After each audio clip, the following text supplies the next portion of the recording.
Aku bukan tak gembira, aku cuma gementar. Ada sesuatu dalam pandangan Sean yang aku tak faham, seakan-akan panik. Aku geleng kepala. Mana mungkin, sejak bila Sean panik, aku gosok pelipis yang dah mula terasa sakit. Sean melangkah ke hadapanku, melutut sebelah kaki, menggenggam tanganku. Dia pandang aku dengan serius, lebih serius daripada masa dia melamarku dulu.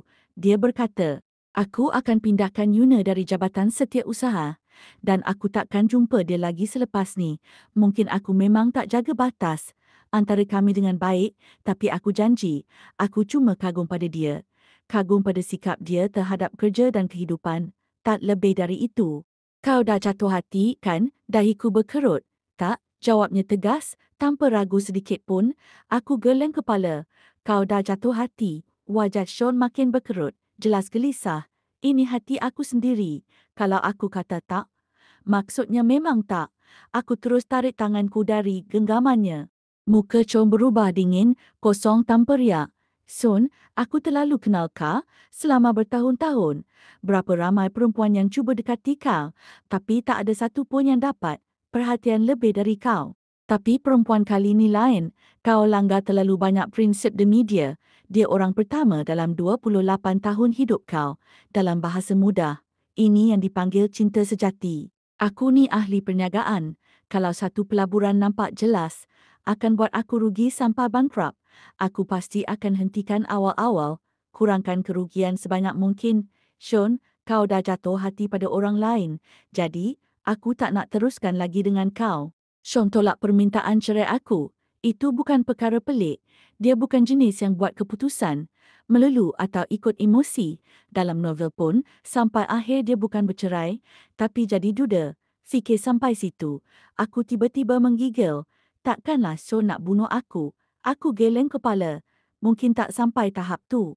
Kebanyakan jalan cerita dalam novel tu, aku masih boleh faham, kecuali satu. Kenapa Sean musnahkan syarikat aku? Itu bukan gaja dia. Kalau syarikat aku betul-betul musnah, paling-paling pun Sean cuma tolong tolak sikit. Punca sebenar mesti dari dalam syarikat sendiri. Nampaknya aku kena semak balik semua operasi syarikat. Lepas kami habis berbincang, Sean nampak sangat down. Dia cuma cakap, aku takkan ceraikan kau. Kita akan tetap bersama. Aku rasa aku dah cakap cukup jelas. Lebih dari itu, aku malas nak teruskan. Aku bukan penasihat perhubungan dia. Bukan tugas aku nak buat dia faham perasaan sendiri. Aku bangun dan terus pergi. Dia tarik aku. Kau nak ke mana? Aku nak balik. Dia masih tak lepaskan. Balik rumah yang mana? Guanting. Lepas dengar tu, dia macam lega sedikit. Tunggu aku di rumah. Aku akan selesaikan semua. Aku angkat bahu. Tak ambil peduli. Guanting tu rumah yang kami duduk lepas kahwin. Dia ingat aku mengalah dan balik rumah. Tapi dia tak tahu, aku cuma balik untuk kemas barang. Masa aku balik Guanting dengan beberapa organizer profesional. Mak Kit Jang terkejut besar. Nampak gaja macam ada pihak datang nak sita rumah. Dia terpinga-pinga. Puan nak buat apa ni? Aku nak pindah. Tak sempat dia tanya lagi, aku terus bagi arahan. Turunkan semua gambar dan lukisan kat dinding. Kemaskan semua barang perempuan dalam bilik pakaian tingkat 2. Pindahkan meja solek dari bilik tidur utama. Buang semua permadani. Tebang pokok ginkgo kat luar rumah. Yang lain, kemas seluruh rumah. Apa-apa barang yang nampak perempuan, semua buang. Aku datang dengan gaja gempak. Pergi pun sama. Mak Kit Jang beberapa kali cuba dekati aku. Tapi setiap kali dia tengok aku tenang dan diam, dia undur balik. Dia kerja dengan Chon. Gaji pun Chon bayar. Bila aku dah pergi, kami pun takkan ada kaitan lagi. Jadi tak perlu beramah mesra. Lepas tinggalkan Guanting, aku tak terus balik rumah ibu bapa. Sebaliknya, aku ke satu lagi rumah atas nama aku sendiri. Mak ayah aku masih melancong. Tak perlu risaukan mereka. Lagipun aku dah tekad nak bercerai, tak nak dengar nasihat sesiapa lagi. Selepas itu, aku sekat semua cara Sean boleh hubungi aku dan terus pergi ke pejabat. Dalam seminggu tu, aku hampir duduk pejabat penuh masa, semak semua kontrak dan akaun satu persatu. Dan malangnya, aku memang jumpa masalah. Ketua pegawai kewangan syarikat aku, rupanya buka syarikat palsu buat penipuan cukai. Kalau dia curi semua duit tu untuk diri sendiri, aku masih boleh sabar. Tapi dia pula guna sebahagian kecil duit tu, berpura-pura bagi dividen saham pada akaun ayah aku. Heh, bijak betul. Bukan saja langgar undang-undang, siap nak guna ayah aku jadi kambing hitam. Siapa bagi dia berani sangat? Oh, ayah aku. Ketua pegawai kewangan tu orang lama syarikat. Kawan karib ayah aku. Sama-sama susah senang dari dulu. Dia juga yang jaga aku selama ni. Siapa sangka, serigala yang nak gigit leher kau tu sebenarnya duduk sebelah kau. Tapi aku faham juga, kalau Chun pun boleh berubah, orang lain kenapa tak boleh? Lepas jumpa punca sebenar, aku terus serah kes tu pada Peguam Hong. Apa nak buat? Sebagai rakyat yang patuh undang-undang, mestilah selesaikan ikut prosedur. Sepanjang minggu aku sibuk ni, ramai orang cuba cari aku. Tapi yang paling penting, cuma 3 orang, Sean, Yuna dan Fiona. Sean aku tak jumpa, dia cuba masuk paksa, tapi aku panggil polis. Yuna pun aku tak layan. Aku lapang sangat kena borak dengan skandal laki orang. Fiona, dia lain. Dia ni perempuan luar biasa. Betul-betul calon heroin jahat dalam drama. Entah dari mana aku bagi dia isyarat. Fiona tiba-tiba anggap aku macam bos besar dia. Lepas tu, semua hal tentang Yuna dan Sean, dia lapor pada aku satu-satu. Puan, hari ni Sean nak pindahkan Yuna keluar dari Jabatan Setiausaha. Tapi Yuna naik bilik Sean dan buat kecoh. Dia kata kalau jadi macam tu, dia nak berhenti kerja. Sean cuma balas, pastikan buat penyerahan tugas dengan baik. Puan, Yuna dah turun ke jabatan reka bentuk. Bising-bising pun, akhirnya tak jadi berhenti. Yelah, company kita gaji bagus. Siapa nak lepaskan? Hari ni Yuna bawa sarapan untuk Sean lagi. Sean tak ambil. Tapi Yuna kata, awak nak makan ke tak? Itu hak awak. Tapi saya mesti tunaikan janji saya. Tapi akhirnya, Sean campak terus. Makanan tu dalam tong sampah. Terus Fiona tambah, Puan, oh betul. Sarapan dia tu memang patut pun masuk tong sampah. Tapi aku rasa pelik. Janji? Janji apa? Tak boleh jadi. Aku kena siasat. Aku pun selidik. Rupanya sebulan lepas, Yuna kena appendix. Sean yang hantar dia ke hospital. Aku buka telefon. Tengok mesej terbaru Fiona. Puan, Yuna naik rooftop lagi. Katanya terserempak dengan Sean, padahal tempat tu kawasan peribadi Sean. Kita semua pun tak berani naik. Tapi dia sedap-sedap je buat. Macam taman belakang rumah sendiri. Aku balas, kau ni tak ada kerja ke? Tak takut kena potong gaji? Fiona teruja gila. Puan, akhirnya Puan layan saya. Jangan risau, semua gerak-gerik Sean ada dalam tangan saya. Nak gambar tak? Saya boleh hantar. Aku balas, wah, terima kasih. Tapi tak payah panggil aku Puan. Aku tengah proses bercerai dengan Sean. Hal dia dengan Yuna. Lepas ni tak perlu lapor pada aku lagi. Fiona, janganlah macam tu, Huin. Kalau kalah dengan Puan, kita reda. Tapi kalah dengan Yuna, malu betul. Aku senyum. Kalau macam tu, kau boleh naik pangkat sendiri. Bukannya kau tak cantik. Gajah pun ada, jenis bunga berduri. Fiona, tak berani. Tu Cem. Aku rasa dia pun tak ingat nama penuh aku. Kenapa? Rasa tak cukup bagus dibanding Yuna. Nak kata macam mana ya? Kita ni manusia biasa. Dia tu bak bidadari teratai putih. Aduh, mata lelaki ni hiasan je ke? Aku makin fikir, makin geram. Tapi Fiona berjaya hiburkan hati aku. Aku tanya, malam ni free tak? Aku nak belanja kau makan. Fiona terus reply, free. Semua plan batal kalau kau ajak. Kami janji jumpa kat restoran barat. Masa dia nampak aku datang seorang, dia terkejut. Seorang je, Sean tak ikut. Aku lagi terkejut. Dia bila masa pernah ikut aku keluar. Sembang dengan Fiona memang syok. Dia jenis dada besar otak kosong. Maksud aku bukan hina, tapi dia jujur, cakap direct. Kadang-kadang nak cover pun, kita boleh nampak dengan jelas. Lepak dengan dia memang tak stres. Tapi hidup ni memang drama. Selalu sangat terjadi benda pelik. Macam Yuna kerja part-time kat restoran ni. Masa dia nampak aku, dia cuba nak sorok. Tapi seminit lepas tu, dia tiba-tiba tukar gaja. Muka penuh keyakinan buat Fiona terus jeling. Ni nak berlakon watak perempuan tabah ke? Yuna pandang aku dengan muka sedih geram. Tanya Queen lah. Aku bingung. Aku buat apa pula? Aku panggil dia. Mari sini. Cerita sikit. Aku dah buat apa kat kau? Yuna mata merah. Macam nak menangis. Kate Queen, kalau apa yang berlaku? Antara saya dan Chon buat awak salah faham. Saya boleh jelaskan. Tapi, awak libatkan ibu bapa saya. Tak keterlaluan ke? Aku tengok dia, sejuk. Yuna, aku bagi kau peluang cakap. Tapi jangan main ayat pusing-pusing. Nak tuduh aku, kau tak cukup kelayakan? Baru je aku habis cakap, Syul pun muncul. Jalan laju macam orang nak perang. Dia pakai sut kelabu cerah. Ya, aku yang pernah belikan dulu. Salah aku. Semua benda aku dah kemas dan tinggalkan.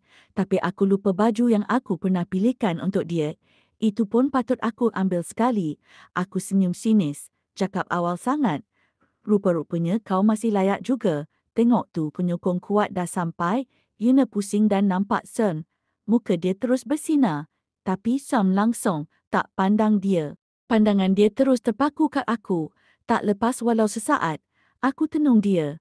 Nampak letih, kurus dan ada bayang kecewa kat wajah dia. Aku cakap, datang nak sokong kekasih hati ke? Kalau nak sangat bersama dia, terus je lah ceraikan aku. Buat apa nak main belakang macam ni? Nak rasa thrill ke? Tapi Sean langsung tak jawab. Dia jalan ke depan. Mata masih tak lepas dari aku. Kenapa tak balik rumah? Dia tanya. Kenapa tak jumpa aku? Aku tarik muka. Malas nak jawab benda sia-sia. Aku tengok Yuna. Aku tahu kau dah cari aku beberapa hari ni. Ni peluang terakhir. Ada apa-apa, cakap sekarang. Yuna pandang Sean. Tapi bila nampak Sean takkan tolong dia, barulah dia pusing ke arah aku. Muka dia penuh marah dan malu. Kate Queen, kenapa awak pecat ibu bapa saya? Mereka dah kerja bertahun-tahun dengan syarikat awak. Kenapa sebab isu peribadi, awak hukum mereka macam tu? Apa salah mereka? Ni plot drama ke apa? Mak ayah dia kerja kat syarikat aku. Writer betul-betul nak aku jadi watak jahat ya.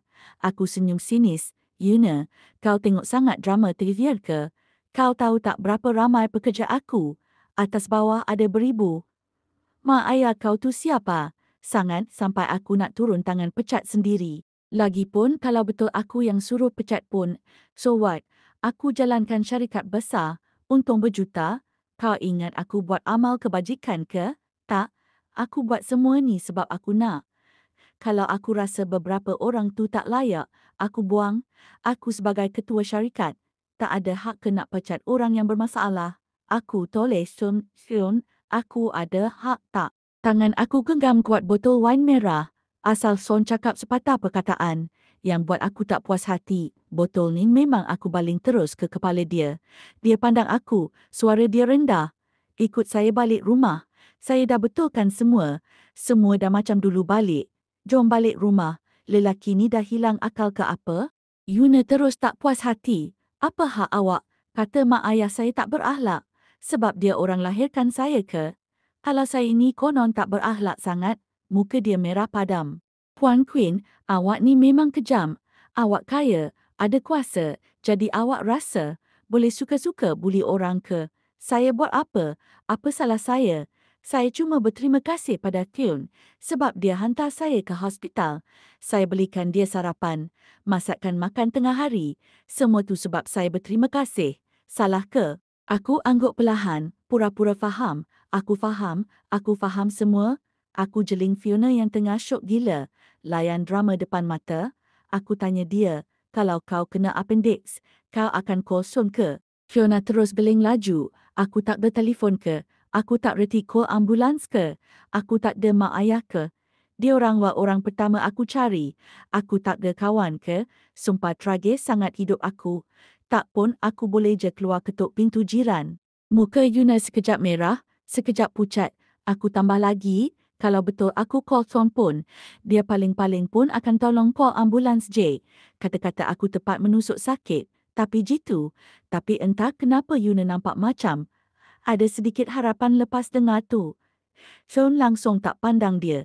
Dia cakap, saya silap, saya takkan ulang lagi. Aku rasa makin bosan. Yuna, jangan putus asa. Tunggu je aku habis urus cerai dengan Sean. Lepas tu giliran kau pula naik pangkat. Tapi sekarang, tahan sikit. Jangan paksa aku cari alasan nak hapuskan kau. Sean mengetap gigi, tangan dia terus genggam tangan aku. Kita takkan bercerai. Sekarang tak, nanti pun tak. Tak ada orang lain, cuma awak. Sekarang baru nak cakap semua ni. Aku nak tarik balik tangan aku. Tapi genggaman dia berat macam batu. Balik rumah dengan saya, dia terus tarik aku keluar. Tapi aku mana nak ikut cakap dia senang-senang. Masa aku melawan, perut aku terhantuk hujung meja. Rasa sakit tu mengucut terus ke seluruh badan. Muka aku terus pucat. Tangan refleks peluk perut. Sean terus panik, peluk aku kuat. Kenapa ni? Queen, awak kenapa? Awak cedera kat mana? Jangan buat saya takut. Aku genggam lengan dia, suara aku serak. Anak. So nampak terkejut sangat. Mata dia jatuh pandang ke arah perut aku. Dia pandang lama. Aku pula, mata merah, tenung dia tajam. Sean, kalau anak aku jadi apa-apa, aku sumpah, aku takkan biarkan kau dan Yuni hidup aman. Tentang anak dalam perut ni, apa aku boleh cakap? Memang datang tak kena masa.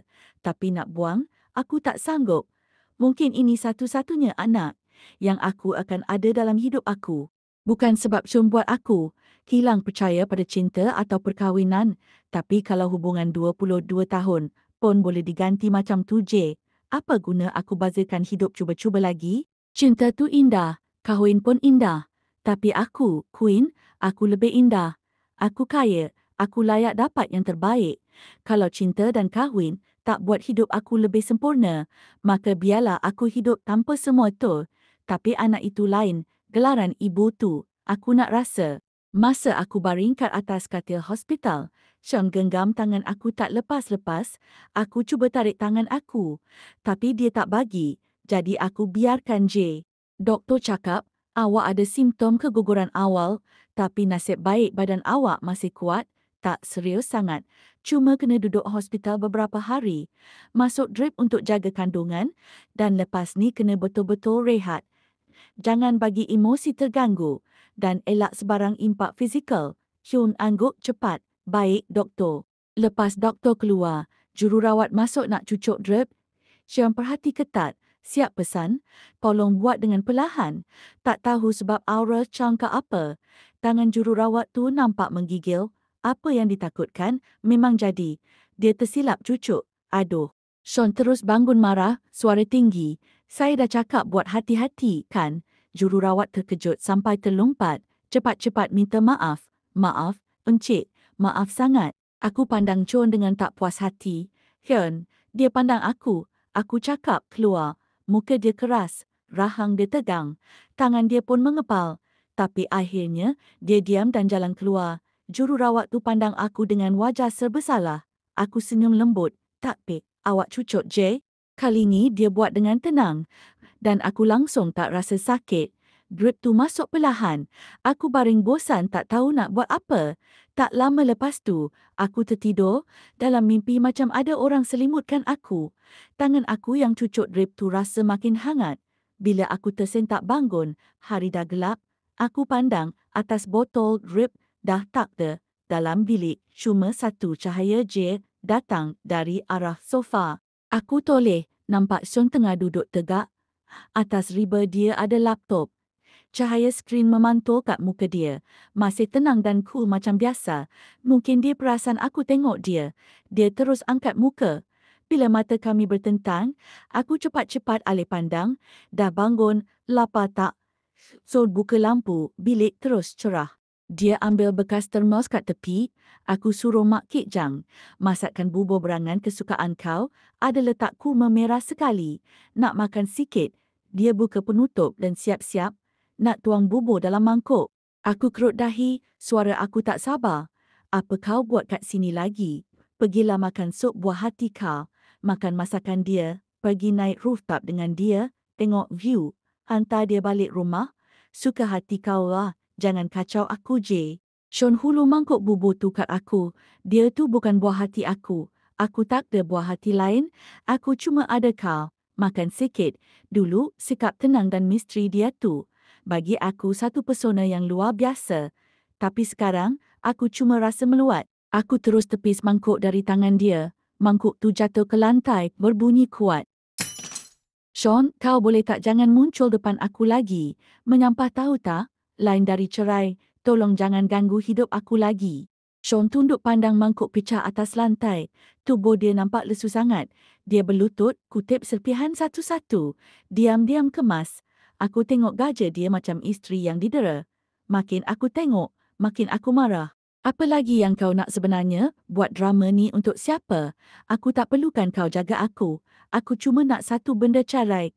Bila aku sebut cerai, Sean terus angkat kepala. Mata dia merah menyala, muka penuh emosi yang dia tahan-tahan. Quinn, kita jangan cerai, boleh tak? Aku geleng kepala, tegas, tak boleh.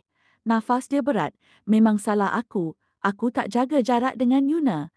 Tapi aku tak ada niat lebih. Aku anggap dia kawan Ji. Takkan aku tak layak dimaafkan. Langsung tak boleh diberi peluang. Aku tarik nafas panjang. Orang lain boleh. Kau tak boleh. Sebab kau Cheng. Mata Sean kosong, keliru. Selama ni, satu-satunya perempuan yang kau sendiri akui sebagai kawan cuma Yuna. Kawan kita dari kecil pun tak pernah kau layan macam tu. Sekarang kau kata dia cuma kawan. Tapi kalau aku tak ugut nak cerai, cuma merajuk, marah sikit, kau rasa kau akan buat apa? Kau mesti akan kata aku kecil hati, suka drama, tak matang. Lepas tu ulang-ulang cakap kami cuma kawan. Kau tahu apa yang paling menyakitkan? Lelaki macam kau yang guna alasan kawan biasa untuk buat benda-benda yang kabur dan mengelirukan. Bila jadi apa-apa, kau akan salahkan aku. Konon semua ni berlaku sebab aku paksa. Kenapa tak putuskan dari awal je? Daging busuk tu, buang ajalah. Sean galing kepala perlahan. Quinn, kau tak boleh buat aku macam ni. Semua ni belum terjadi pun. Ini cuma andaian kau. Takkan jadi pun. Aku picit kepala. Kau tahu tak, apa itu penilaian risiko? Sean terdiam. Kalau kau sayang sangat hubungan kita yang 22 tahun ni, kenapa kau sanggup ambil risiko yang macam ni? Kita ada anak sekarang. Kau rasa hubungan ni masih boleh dibaiki? Sean, kau rasa aku masih sayang kau? Sean angguk, mata dia penuh harapan. Ya, Queen, kau masih sayang aku. Seolah-olah itu harapan terakhir dia. Aku tenung dia. Kalau kau betul sayang aku, kenapa kau buat benda yang kabur macam tu? Sekarang aku nak ceraikan kau pun. Kau nak salahkan aku. Muka Sean terus pucat. Queen, tolong. Aku paling muka. Sean, aku bagi kau masa seminggu. Kalau dalam masa tu kau masih tak nak ceraikan aku akan gugurkan anak ni. Aku tak akan lahirkan dia sebagai isteri orang. Ingat, aku serius. Lepas aku cakap tu, aku dengar bunyi benda terjatuh, diikuti jeritan tertekan dari Som. Selama seminggu aku duduk hospital, cur macam anak misali, pagi petang malam hantar makanan, sup, buah tangan. Lepas insiden tumpah bubur tu, aku pun dah malas nak buat perangai. Dia hantar apa, aku makan aje. Yelah, aku tak nak seksa diri sendiri. Yang aku tak sangka, makanan dia bawa, memang sedap gila. Tapi makin aku makan, makin Chun nampak sedih. Quinn, aku takut. Aku rasa kau makin jauh dari aku. Memang dia bijak dia nampak realitinya. Tapi, adakah aku betul-betul tak rasa apa-apa? Tak juga. 22 tahun sayang, aku bukan robot. Cuma setiap kali aku sedih, setiap kali aku kecewa, aku akan ingat semua ni dia yang bagi. Dia yang mula lupakan semua kenangan kita. Aku ulang-ulang fakta ni dalam kepala. Macam anak panah, terus tembus jantung. Berita aku masuk hospital pun kami rahsiakan. Akhirnya, cuma Fiona je datang melawat. Fiona macam biasa, mulut tak berhenti. Dia cerita satu-satu hal Hafiz. Katanya, Sean dah pecat Yuna. Yuna siap pergi serang Sean, tanya kenapa. Muka nak nangis tapi tahan kuat. Fiona pelik. Kenapa lelaki suka sangat perempuan macam tu? Yuna tanya, saya salah apa? Sean jawab, aku bos. Aku nak pecat siapa pun, kena bagi sebab ke? Fiona ternganga, katanya Sean sangat cool masa tu. Yuna terus pucat, tapi Sean langsung tak pandang dia. Aku tanya Fiona, macam mana kau tahu semua ni? Fiona jawab, Sean suruh aku hantar kopi. Lepas Yuna masuk bilik dia. Pas tu suruh tunggu kejap ambil dokumen. So, aku jadi saksi live. Aku speechless. Jadi aku ni cuma alat penyampai. Lelaki memang anjing. Kasih sayang yang datang lambat. lagi murah dari anjing. Hari kelima, Sean masih degil tak nak cerai. Aku terus buat temu janji untuk gugurkan anak. Malam tu, Sean duduk tepi katil aku. Muka macam hilang semangat hidup. Queen, kau kejam sangat. 22 tahun kau bagi aku keyakinan. Buat aku percaya, semua orang boleh tinggalkan aku kecuali kau. Tapi kau buang aku tanpa peluang langsung. Queen, kau terlalu kejam. Sean menangis. Aku terasa sekejap je. Kalau macam tu, anggap je semua salah aku. Sean geleng kepala. Tak. Semua salah aku. Aku tak hargai kau. Queen, kalau boleh ulang balik masa, kau masih akan pilih aku. Soalan tu buat aku terdiam. Aku pandang balik jalan 22 tahun yang kita dah lalui. Dia teman aku, jaga aku. Setiap kali aku jatuh, dia orang pertama yang muncul. Tak pernah miss satu fasa pun dalam hidup aku. Ya, aku akan tetap pilih kau. Sean terdiam. Sean, umur aku 25 tahun. Sepanjang hidup aku, kau sentiasa ada. Kau teman aku, kau pelindung aku. Tak kira apa jadi, kau sentiasa di sisi aku. Kau saksikan semua yang aku lalui. Jadi aku jatuh cinta dengan kau itu sangat logik. Tapi aku tak boleh guna masa lalu 22 tahun untuk maafkan kesilapan hari ini. Sama juga aku tak boleh guna kesilapan hari ini untuk padamkan masa lalu kita. Jadi, sekarang ni, Sean, kau bagi tahu aku, kita kena buat macam mana? Air mata jatuh senyap-senyap. Sean pandang aku, lepas tu dia mengerang macam orang yang baru sedar betul-betul apa yang dia dah buat salah. Dengan suara serak, dia cakap, Queen, aku setuju untuk bercerai disebabkan tak ada isu berebut harta. Urusan cerai aku dengan Sean jadi sangat lancar. Bila tengok sijil cerai yang baru siap tu, aku tarik nafas panjang, hati macam kosong, tapi juga rasa lega. Benci Sean, rasanya belum sampai tahap tu. Tapi selagi dia masih pegang title suami aku, semua benda yang dia buat tu akan buat aku rasa tak selesa. Hanya bila aku lepaskan status tu, aku baru betul-betul boleh move on. Apa nak panggil benda ni? Anggap je sebagai usaha untuk selamatkan diri sendiri. Sean hantar aku balik rumah. Sampai depan pintu, aku tahan dia. Setakat ni je lah. Sean nampak sangat lesu. Bawah mata dia hitam sangat. Dia tanya, Queen, lepas ni aku boleh datang jenguk kau lagi tak? Aku jawab, tak payahlah. Aku terus pusing masuk rumah, biar dia berdiri kat situ. Mak ayah aku dah balik dari bercuti. Bila nampak aku, Mak terus senyum ceria. Queen, kau nampak kurus sangat ni. Dia tanya dengan nada risau. Kuruslah. Aku jawab perlahan. Mak terus kata, baguslah kalau kurus. Padahal nada dia sedih. Bukan betul-betul puji. Ayah turun dari tingkat atas. Sean mana? Tadi nampak korang balik sama-sama. Aku terus jawab, dah bercerai, aku tak berniat nak sembunyi apa-apa. Dua-dua terus terpaku, mata terbeliak, saling pandang. Aku hulur sijil cerai kat mereka. Ayah terkejut. Apa hal ni, Queen? Kenapa benda besar macam ni? Langsung tak bincang dengan kami dulu.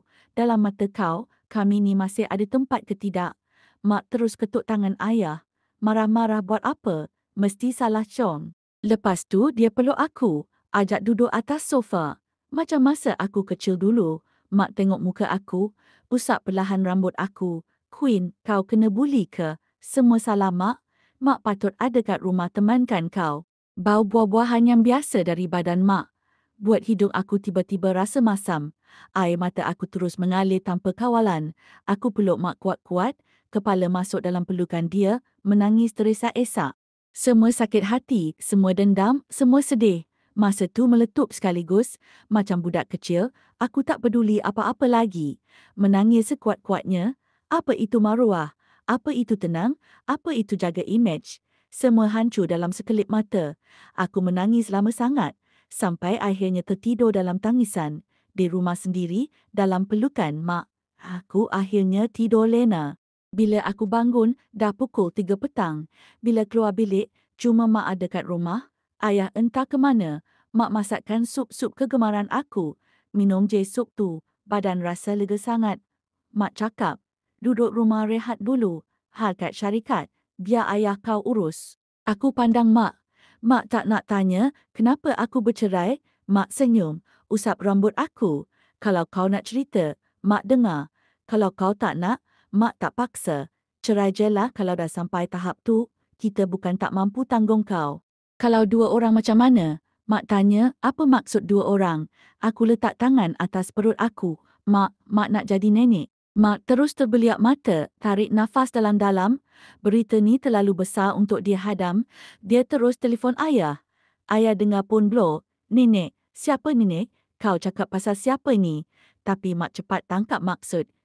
Dia menjerit kat telefon. Aku nak jadi nenek lah. Lepas tu suara dia jadi marah. Aku nak pergi cari Som. Aku terus panik. Pak, cari dia buat apa? Ayah aku ambil telefon, suara garang. Dia dah bully kau macam ni, aku tak boleh cari dia kira ke? Apa? Kau nak pertahankan dia ke? Aku cepat-cepat jawab. Kalau nak kira dengan dia, silakan. Jangan risau, mak bapa. Aku sebenarnya agak yakin dengan ayah aku.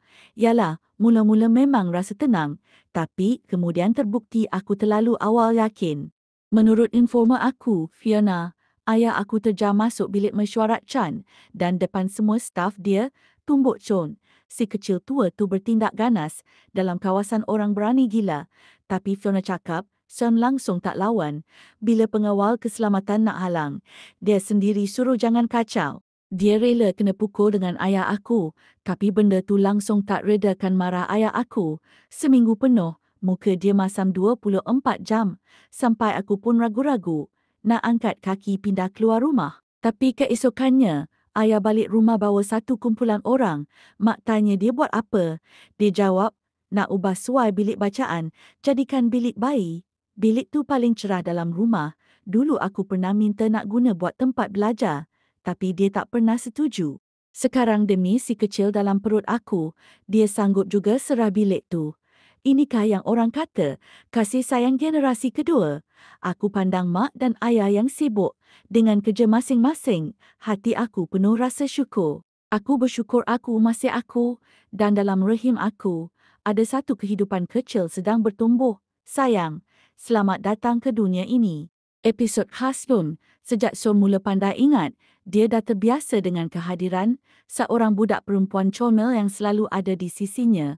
Budak perempuan tu nama dia Queen. Dari luar, Queen nampak macam budak yang baik, manja dan comel. Tapi Sean tahu, dia tu degil dan kuat berdendam. Masa kecil dulu, Sean minat sangat dengan Lego. Dia boleh duduk senyap-senyap sehari suntuk pasang Lego. Queen pula tak minat, atau lebih tepat, masa tu dia baru 5 tahun, mana tahu nak pasang. Tapi dia tak kisah. Selagi Sean main Lego, dia akan baring kat tepi pegang buku cerita, baca sorang-sorang sampai tertidur. Setiap kali tu, Sean akan berhenti kejap, ambil selimut dan tutupkan dia. Suatu hari, ada seorang budak perempuan datang rumah ikut mak dia. Bila nampak Lego, budak tu pun nak main sekali. Sean sebenarnya tak suka, tapi sebab nak jaga hati mak, dia pun izinkan. Malangnya, Queen nampak semua tu dari luar pintu. Dia berdiri kat situ dengan muka cemburut, pelok bunga dan marah-marah. Lepas tu terus berpaling dan pergi. Sean terkejut, cepat-cepat bangun dan kejar. Queen, kenapa ni? Queen muncung dan mata dia penuh dengan kecewa. Dia cakap, kalau awak main dengan orang lain, saya tak nak awak lagi. Masa tu, Sean rasa benda tu kelakar. Tak sangka ayat tu nanti akan jadi kenyataan. Dia betul-betul tak nak Sean lagi. Tapi Queen pernah cakap macam tu dari dulu. Kenapa Sean boleh lupa? Kenapa dia boleh buat-buat lupa? Kawan-kawan cakap, kau cuma dah biasa dengan kewujudan Queen J, nanti lama-lama kau okey ya? Bukan kau cintakan dia pun. Syam rasa itu ayat paling mengarut dalam dunia. Dia campak gelas atas lantai dan jerit. Aku cintakan dia. Ya, dia cintakan Queen, hanya Queen. Tapi kenapa? Kenapa sampai kawan baik dia sendiri pun rasa dia tak cintakan Queen? Sejak kecil, Queen selalu jadi tumpuan. Tak kira kat mana pun, dia memang menarik perhatian semua orang. Pandangan orang pada Queen buat Sean rasa tak senang. Jadi, macam nak cop hak milik, dia akan ambil dan hantar Queen balik setiap hari. Tapi walaupun macam tu, dia tetap tak boleh ada dengan Queen setiap masa. Masa tu Queen tingkatan 4. Sean dah masuk universiti. Walaupun satu bandar, tapi rasa jauh tu makin terasa. Satu hari, dia nampak gambar kat grup. Laluan penuh bunga. Cahaya lilin, seorang budak lelaki pegang gitar, melutut depan Queen. Itu kali pertama hati Sean betul-betul panik. Dia lari keluar dari asrama dan balik rumah. Tapi bila dah sampai depan rumah Queen, dia tak tahu nak buat apa. Mak dia pernah mengeluh, dengan IQ kau serendah tu, kalau tak ada Queen, macam mana hidup kau agaknya? Queen nampak dia dari tingkap, terus keluar rumah dan peluk dia. Pelukan tu buat jantung dia berdegup laju. Dia cepat-cepat tolak Queen, marah-marah. Kau ni, kasar sangat. Tapi Queen tak kisah pun. Dia senyum dan pandang Chon. Dia tanya terus terang. Kau balik sebab nampak gambar tu, kan? Kau cemburu, kan? Tak tunggu Su jawab. Queen sambung. Jangan risau. Aku takkan bersama dengan orang lain. Aku dah tolak dia. Sebab aku ni bakal jadi girlfriend Sean. Ayat tu buat Sean rasa lega. Queen memang macam tu. Dia tahu macam mana nak buat Sean rasa selamat. Satu malam, waktu mabuk, Sean call Queen. Dia cerita semua. Dia nak beritahu Queen. Dia dah cintakan dia sejak dulu lagi. Queen senyap sekejap. Lepas tu dia cakap, kau masih ingat tak jawapan kau masa tu? Mestilah Sean ingat. Masa tu dia pura-pura tak tahu. Kata, gambar apa? Aku balik nak ambil nota belajar. Sambil tu nak ingatkan kau belajar rajin-rajin. Tangan Chon menggenggam telefon erat. Bukan macam tu, aku cuma tak berani nak cakap. Queen potong cakap dia. Sean, kau ingat gambar tu? Muncul kat grup secara kebetulan. Kalau bukan aku yang benarkan, siapa berani letak gambar tu kat grup yang kau ada? Masa tu kau dah masuk universiti. Makin jauh dari aku. Aku takut. Takut kau suka orang lain. Takut kau tak tunggu aku. Aku nak buktikan kau cintakan aku. Jadi walaupun aku tahu ada orang nak confess kat aku tetap pergi. Lepas gambar tu tersebar, aku tunggu dari petang sampai malam. Aku sangat gembira bila kau muncul. Masa tu, aku rasa macam aku dapat seluruh dunia. Kata-kata Queen buat hati Sean pedih macam ditusuk. Queen sambung lagi. Aku tanya kau masa tu, kau cemburu ke? Tapi aku tak beri kau ruang nak jawab. Kau tahu kenapa? Sebab aku takut. Takut jawapan kau bukan apa yang aku harapkan. Aku tipu diri sendiri asalkan kau datang. Maknanya kau peduli. Sean, kita boleh berhubung. Boleh cakap pasal kerja, pasal kehidupan, pasal anak. Tapi jangan cakap pasal cinta lagi. Boleh tak? Kau kata kau cintakan aku. Tapi bertahun-tahun ni, aku yang sibuk nak cari bukti cinta kau. Sean, aku dah penat. Kebelakangan ni, Sean makin kuat merokok. Habuk rokok dalam bekas tu dah penuh. Sejak bercerai, dia dah pindah keluar dari rumah di Guanting. Guanting tanpa Queen buat dia rasa sesak nafas. Dulu rumah tu cuma bangunan sejuk tak berjiwa. Tapi Queen, satu demi satu, isi tempat tu dengan kehangatan. Permaidani atas lantai, lukisan kat dinding, pasu bunga atas meja, pelekat kat peti sejuk, dan pokok ginkgo di luar rumah. Semua benda yang dulu Chon tak pernah peduli, sekarang rasa macam paku besi. Satu-satu menikam jantung dia. Pedih sangat. Dari balkoni rumah sekarang, Sean boleh nampak rumah Queen, walaupun tak nampak dia. Tapi hanya bila tengok arah sana, barulah dia rasa boleh bernafas. Malam-malam yang dia susah nak tidur, dia asyik tanya diri sendiri. Macam mana semua ni boleh jadi sampai ke tahap ni? Dulu mereka sangat serasi, sangat bahagia. Sean pejamkan mata. Dia teringat zaman universiti. Teringat hari Queen luar perasaan kat dia. Hari tu hari biasa je. Dia main bola kat Dewan Sukan dengan kawan-kawan. Sean duduk tengok kat bawah. Ramai je budak perempuan lain. Tapi setiap kali Sean pandang, mata dia mesti cari Queen dulu. Lepas habis main, dia masuk bilik rehat nak tukar baju. Tak sangka, Queen ikut masuk sekali. Sean terkejut. Tengok belakang ada orang lain tengah tukar baju. Dia terus ambil jaket dan tutup kepala Queen. Tarik dia keluar. Queen menjenguk kepala keluar dari bawah jaket tu. Jaket Sean yang besar tu longgar sangat. Sampai tutup bahu dan kaki dia sekali. Sean buat muka garang. Baru nak marah. Tapi Queen dah tarik hujung baju dia. Rapatkan badan, pandang dia dengan mata. Bercahaya penuh bintang. Dia tanya, abang, kita bercinta nak, jenis yang terus kahwin. Sampai sekarang Sean masih ingat rasa tu, jantung dia macam nak pecah.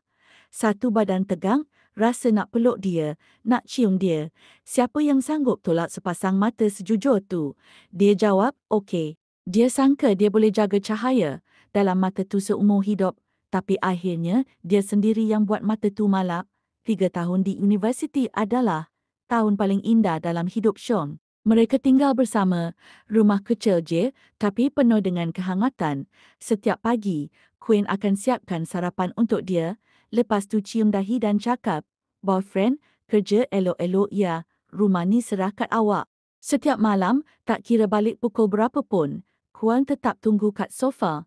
Bila dia masuk je, Queen akan peluk dia, gosok kepala kat dada dia dan cakap, "Boyfriend, awak dah penat sangat." Apa yang Queen beri kat Sean adalah cinta yang penuh. Tapi apa yang Sean beri Queen? Peraturan, teguran, kawalan. Mungkin sebab dia tua 3 tahun dari Queen. Dia selalu berlagak macam orang dewasa. Suruh Queen belajar betul-betul. Paksa tidur awal, bangun awal. Marah bila Queen manja sangat. Pernah sekali Queen merungut, "Aku ni sebenarnya cari boyfriend ke? Atau cari bapak tiri?" Sean masa tu buat apa? Macam selalu, dia tenung tajam Queen dan tanya, "Apa awak cakap tadi?" Setiap kali tu, Queen akan cepat-cepat mengalah. Pegang tangan dia dan manja-manja cakap, "Saya paling sayang boyfriend saya." Hati Sean bergetar. Dia angkat tangan dan tampar diri sendiri dalam hubungan ni. Dia sendiri pun tak tahu apa peranan dia. Patutlah Queen tinggalkan dia. Dia tak pernah bagi Queen kehangatan yang sebenar. Macam Queen pernah cakap, dia rasa Sean tak pernah betul-betul senyum kat dia. Jadi selama ni, bertahun-tahun ni, Sean sebenarnya buat apa? Sean teringat waktu dia dan Queen nak kahwin. Sebelum majlis, Queen ajak dia, "Temankan pergi cuba gaun pengantin." Tapi Sean tak sempat luangkan masa. Waktu tu dia terlalu sibuk. Semua kerja ditumpukkan dalam satu masa, semata-mata nak kosongkan jadual untuk majlis kahwin nanti. Queen kecewa, tapi dia tak pernah marah Sean pun. Dia cuba banyak gaun, ambil gambar satu persatu dan hantar kat Sean. Dia tanya, "Yang mana paling cantik?" Queen dalam gaun pengantin, cantik sangat. Cantik sampai rasa tak nyata. Cantik macam malaikat. Cantik sampai buat Sean nak simpan dia sorang-sorang. Sean tengah dalam mesyuarat pun. Sempat termenung sekejap tengok gambar tu. Akhirnya, Gwen pilih satu gaun yang agak sopan. Sean simpan semua gambar tu, satu persatu. Queen tak pernah salahkan dia. Queen faham dia sibuk. Itulah yang buat Sean rasa sedikit lega. Orang selalu kata, anak yang kuat menangis selalunya dapat gula-gula. Tapi Queen tak pernah menangis, tak pernah meruput. Dan sebab itulah, Sean abaikan dia. Dia lupa Queen pun perlukan teman. Hari kahwin tu, Sean sangat gementar. Lebih gementar dari masa mula-mula dia jumpa klien besar. Sebab terlalu gugup, muka dia tegang sepanjang hari. Dia pun dengar orang bisik-bisik. Pengantin lelaki ni macam kena paksa kahwin. Sean cuma senyum sinis. Itu perempuan yang dia idamkan selama ini. Tapi dia tak sangka, Queen yang dia fikirkan pasti dan yakin, sebenarnya tersentuh dengan kata-kata orang tu. Kalau boleh undurkan masa, dia nak masuk bilik solek masa tu juga. Peluk Queen erat-erat dan cium dia dalam-dalam. Dia nak bagi tahu semua orang, ini perempuan yang aku cinta sampai ke tulang. Tapi hidup ni tak ada kalau dah terlepas, maknanya memang terlepas. Queen bagi dia rasa cinta yang tak pernah goyah. Tapi dia balas dengan keraguan, dia patut kena. Dia tak sedar yang dirinya terhadap Yuna memang ada berbeza dan sebab itu dia telah melukakan Queen. Dia mengaku dia silap, tapi dia tak mengaku dia pernah sukakan Yuna. Lepas dia berhentikan Yuna, Yuna datang cari dia, menangis dan cakap, "Sean, kenapa awak buat saya macam ni? Saya tahu awak ada perasaan pada saya." Sean tanya balik, "Awak rasa saya ada perasaan pada awak?" Yuna angguk bersungguh-sungguh, saya tahu, awak lain dengan saya pasti awak suka saya." "Sean, sekarang awak dah bercerai, tak ada penghalang lagi antara kita, jom kita bersama." Sean rasa sakit, sakit yang halus tapi menyeluruh. Budak perempuan yang dia sayang, selama 20 tahun pun tak pernah berani pasti yang dia disayangi. Tapi orang yang baru kenal tak sampai setahun, boleh cakap macam tu, yakin macam tu. Apa sebenarnya yang dia dah buat? Dia dah lukakan Queen sampai tahap apa? "Yuna," dia cakap, "saya tak pernah suka awak. Dulu tak, sekarang tak, dan masa depan pun tak akan ada. Kalau apa yang saya buat awak salah faham, saya minta maaf. Tapi kalau awak muncul lagi depan saya dan Quinn, saya takkan berlembut. Nada suara Shaw dingin. Dia terus pusing dan pergi. Yuna kat belakang muka dah pucat, badan menggigil. Dia jerit, "Son, awak ingat awak ni baik sangat ke? Ingat awak tak salah ke? Kalau betul tak suka saya, kenapa buat saya rasa macam saya boleh dekat dengan awak? Awak bagi saya harapan, lepas tu tuduh semua salah saya. Suka hati awak cuci tangan sekarang. Son, awak sama je macam lelaki-lelaki lain. Laki tak guna." Sean penat, letih luar dan dalam. Pertama kali dalam hidup, dia rasa benar-benar hilang arah. Rupanya, Sean tak sehebat yang dia fikirkan. Perkara penceraian tu akhirnya sampai juga ke pengetahuan keluarga dua belah. Hari tu, ayah Quinn marah sangat sampai tampar Song kuat-kuat. Tapi dia tak lawan. Dia tahu itu balasan yang dia patut terima. Tak lama lepas tu, perkara tu sampai ke telinga ibu bapanya sendiri. Mereka panggil dia balik rumah. Ayah dia cuma geleng kepala dengan wajah kecewa. Seumur hidup, Sean adalah kebanggaan keluarga. Tapi hari tu, kali pertama dia tengok ekspresi kecewa dari ayahnya. Ibu pula cuma mengeluh. Dia ambil peti ubat dan mula sapu luka-luka di muka Sean. Sean diam lama. Lepas tu mak tanya perlahan, "Kian, sakit tak?" Bau Sean bergetar. Mulut dia terbuka. Tapi yang keluar cuma satu sedu tertahan. Sean yang selalu tenang, kuat, kawal diri, akhirnya tak mampu tahan lagi. Air mata dia jatuh, tak boleh berhenti. Dia peluk diri sendiri, macam tengah peluk separuh hati yang dah kosong. "Mak, saya sakit sangat." Pada hari ke-15 bulan terakhir dalam kalender lunar, Quinn selamat melahirkan seorang bayi lelaki secara normal. Kulitnya berkedut-kedut, langsung tak comel. Quinn geleng kepala dan mengeluh. "Kenapa buruk sangat ni?" Mak dia cepat-cepat tutup mulut Quinn. "Apa awak merepek ni? Anak kita comel sangat, tahu tak?" Ayah pula senyum lebar. Sampai seluruh muka penuh garisan ketawa. Gajah berminyak dia tu buat Quinn rasa silau mata tengok. Quinn jeling keluar tingkap, pandangan kosong sekejap. "Ada apa tu?" tanya mak. Quinn geleng perlahan. "Tak ada apa, mungkin mata saya nampak silap tadi." Dia rasa macam nampak Sam, tapi mungkin dia memang tersalah tengok. Hari ni bukan tarikh jangkaan bersalin pun. Quinn tiba-tiba sakit dan terus dihantar oleh pemandu rumah ke hospital. Mak dan ayahnya pun sampai lepas dia masuk bilik bersalin. Lagipun, mak dan ayah mana mungkin akan hubungi Sean. Dengan betapa buruknya mereka pandang Sean, memang tak mungkin. Jadi, mungkin dia memang nampak salah. Di luar wad, Sean berdiri senyap bersandar di dinding, dengar suara ketawa ceria dari dalam. Dia tak dapat tahan diri, hujung bibirnya perlahan-lahan naik.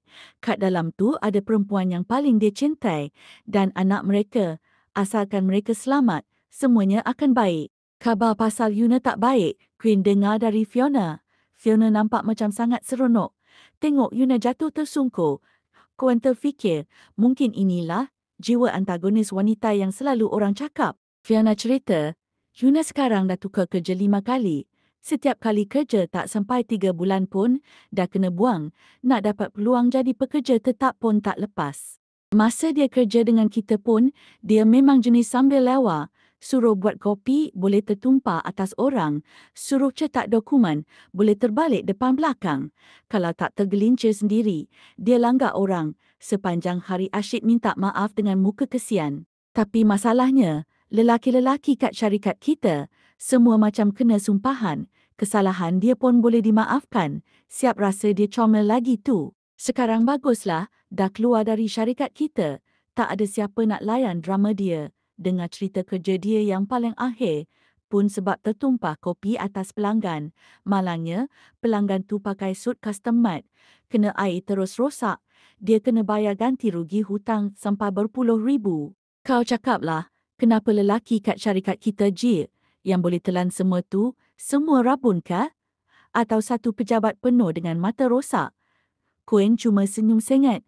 Mungkin sebab mahkota dia dah jatuh. Fiona kelip-kelip mata. Betul tu. Jangan tunduk sangat, nanti mahkota jatuh. Fiona, fokus je pada hidup kau, buat hal sendiri. Tak payah peduli sangat pasal dia tu. Fiona anggut laju. Betul, betul. Tak nak ambil peduli dah. Saya nampak dia dekat kafe hari tu. Kulit dia kusam gila. Langsung tak ada seri. Dulu kenapa saya jelis sangat dengan kulit dia ya? Queen angkat kening. Siapa tahu? Yang penting sekarang kita jaga hidup sendiri baik-baik. Jangan bazirkan masa dan diri sendiri sebab sesiapa pun